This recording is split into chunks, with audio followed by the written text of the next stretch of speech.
हरियाणा में 10 लोकसभा की सीटों पर 25 मई को मतदान होने वाले हैं। बहुत ही कड़ा मुकाबला है साहब। किसी को समझ नहीं आ रहा कि हरियाणा में क्या होने जा रहा है। ये भी एक स्विंग स्टेट है, ठीक वैसे ही जैसे अभी तक हम महाराष्ट्र, बिहार, झारखंड इस तरह के राज्यों को स्विंग स्टेट करार देते आए। 2019 में भारतीय जनता पार्टी ने 10 की 10 लोकसभा सीटें जीती, लेकिन अब वहां पर हरियाणा में बीते 5 सालों में बीजेपी को लेकर स्थानीय लेवल पर एंटी इनकम्बेंसी बड़े पैमाने पर दिखाई दे रही है। और यही वजह रही कि भारतीय जनता पार्टी ने तय पाया कि वो अपने 8 साल से भी ज्यादा वक्त तक मुख्यमंत्री रहे मनोहर लाल खट्टर को उन्होंने रिप्लेस करना मुनासिब समझा। और इसके साथ साथ सैनी साहब को जैसे ही मुख्यमंत्री के ओहदे पर डाला गया, भारतीय जनता पार्टी के लिए एक और मुसीबत यह खड़ी हुई, जो पूरा जाट समुदाय था, जिससे उम्मीद थी कि भारतीय जनता पार्टी जाट समुदाय को भी महत्व देगा, वो बड़े पैमाने पर नाराज हुआ। जेजेपी ने अपने जाट वोट बैंक को बहाल रखने के लिए भारतीय जनता पार्टी से अपना किनारा कर लिया और इस वजह से हरियाणा की राजनीति एक अलग दिशा में चलने लगी है। अब हरियाणा में भारतीय जनता पार्टी के लिए क्या क्या चुनौतियां हैं? सबसे पहले एंटी इनकम्बेंसी है। भारतीय जनता पार्टी भी इसे अच्छे तरीके से समझती है, क्योंकि जो स्थानीय लेवल और उसके साथ साथ जो सांसदों को लेकर एंटी इनकम्बेंसी है, उसको किसी तरीके से पाटने की कोशिश है। मनोहर लाल खट्टर को मुख्यमंत्री पद से हटाया जरूर गया, लेकिन उनको लोकसभा का टिकट दिया गया। कुरुक्षेत्र से वो उम्मीदवार के तौर पर है। कुरुक्षेत्र में उनकी जो उम्मीदवारी है अपने आप में मुश्किल है, क्योंकि यहां पर त्रिकोणीय मुकाबला है।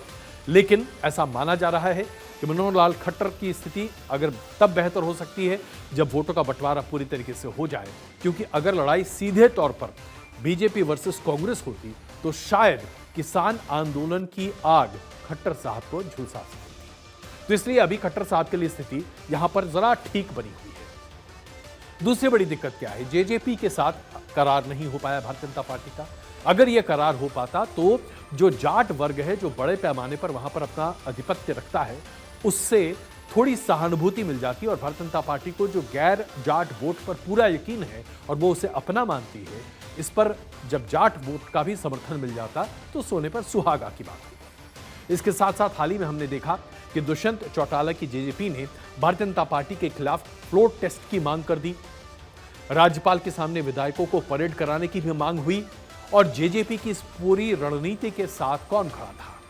कांग्रेस। और कांग्रेस में भी भूपेंद्र सिंह हुड्डा जो कि जाट नेता हैं, कांग्रेस के कद्दावर नेता हैं, जेजेपी के साथ मिलकर जाटों को एक साथ कर किसान आंदोलन और तमाम मुद्दों को लेकर भारतीय जनता पार्टी को घेरने की कोशिश कर रहे हैं। और इसी लिहाज से भारतीय जनता पार्टी ने किसी तरीके से यह बात सामने रखी, एक बहुत ही स्ट्रांग फेस सामने रखा कि हम फ्लोर टेस्ट से डरते नहीं। लेकिन कांग्रेस ने और जेजेपी ने फ्लोर टेस्ट नहीं करवाया, क्योंकि शायद परिस्थितियां बदल सकती थी, इसकी आवश्यकता नहीं थी। कुल मिलाकर अभी जो स्थिति बन रही है, त्रिकोणीय मुकाबला कई जगहों पर है। जेजेपी ने 3 जगहों पर अपने उम्मीदवार खड़े करने की बात कही है।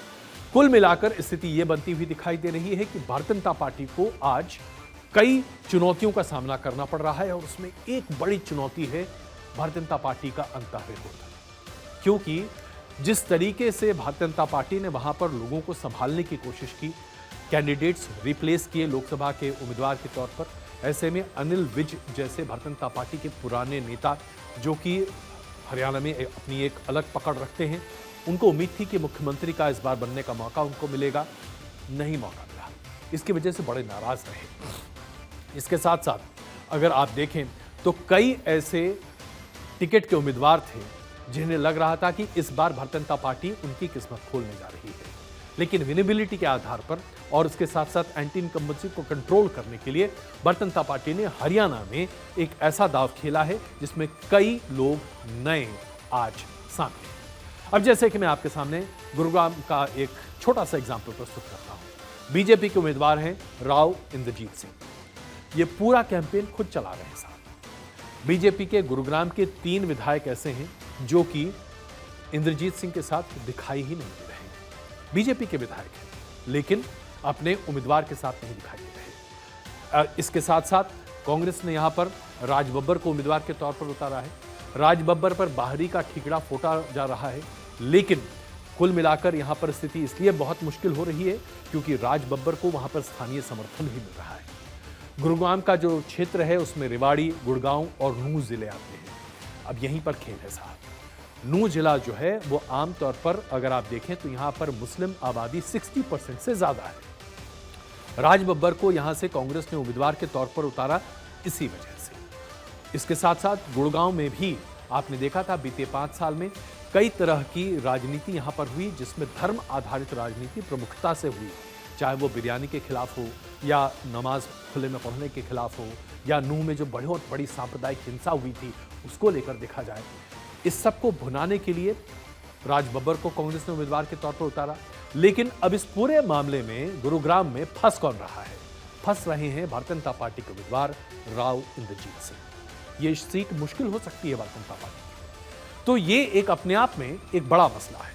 और इसके साथ साथ हमें इस मसले पर भी गौर करना पड़ेगा कि जिस ध्रुवीकरण की राजनीति का फायदा बड़े पैमाने पर भारतीय जनता पार्टी को मिल सकता था, आज उसे इनकैश करने के लिए कांग्रेस ने अपने तरीके से काफी अच्छी सेटिंग की है। जैसे कि अगर हम नूंह की बात करें, इस पूरे इलाके में गौ तस्करी को रोकने के लिए बहुत सारे काउ प्रोटेक्शन स्क्वाड्स हैं जो कि अपने आप में काम करते हैं साहब, खुद में कानून है। और ये लोग जिस तरीके से काम करते हैं वहां पर ध्रुवीकरण बड़े पैमाने पर सामने है। अब इसका फायदा बहुत ही मुखर तरीके से कांग्रेस उठाने की कोशिश कर रही है और यहां पर भारतीय जनता पार्टी को नुकसान हो सकता है। इसके साथ साथ भारतीय जनता पार्टी के लिए और भी कई मुद्दे हैं, लेकिन अब मैं आ जाता हूं कांग्रेस के ऊपर। तो आपको लग रहा होगा अभी तक जो मैंने बताया कि भारतीय जनता पार्टी के लिए तो रास्ता बहुत मुश्किल है, कांग्रेस के लिए तो सब कुछ आसान है। 10 सीटें भारतीय जनता पार्टी पिछले बार जीत चुकी थी, इस बार तो हारेगी। नहीं साहब, यहीं पे तो गड़बड़ है। कांग्रेस कभी भी अपने पैर पर कुल्हाड़ी मारने से पीछे नहीं हटती। और विश्वास कीजिए, हरियाणा में भी कांग्रेस ने अपने पैर पर कुल्हाड़ी नहीं मारी है, कुल्हाड़ी पर जाके पैर रखा और रगड़ रगड़ के अपने पैर काट रहे हैं। कैसे? ये समझिए, क्या हुआ कि वीरेंद्र सिंह हुड्डा सबसे बड़े नेता के तौर पर उभरने की कोशिश कर रहे हैं। हरियाणा में कांग्रेस के अलग अलग खेमे हैं, कम से कम 3 से 4 खेमे हैं जो हरियाणा में बड़े पैमाने पर कांग्रेस के साथ खड़े हो जाते हैं। भूपेंद्र सिंह हुड्डा का अलग है, उसके बाद कुमारी शैलजा का एक अलग है, उसके बाद रणजीत सिंह सुरजेवाला का एक अलग कैंप है।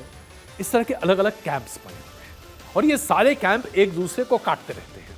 सांप सीढ़ी का खेल कांग्रेस जबरदस्त खेलती है हरियाणा में और यही वजह है कि विधानसभा में इस बार बहुत बड़ी हार हुई थी। पिछले बार कांग्रेस जीतते जीतते हारी थी। इस बार भी जो स्थिति बनती दिख रही है, यहां कोई एक दूसरे के साथ मिलकर चुनाव लड़ने को तैयार नहीं। स्थिति यह है कि किरण चौधरी, जो कि एक जमाने में कांग्रेस की बहुत कद्दावर नेता हुआ करती थी, अपनी बेटी श्रुति के लिए टिकट मांगती रह गई और उन्हें टिकट नहीं दिया गया, सिर्फ इसलिए क्योंकि भूपेंद्र सिंह हुड्डा ने उन्हें अपने पास नहीं पाया।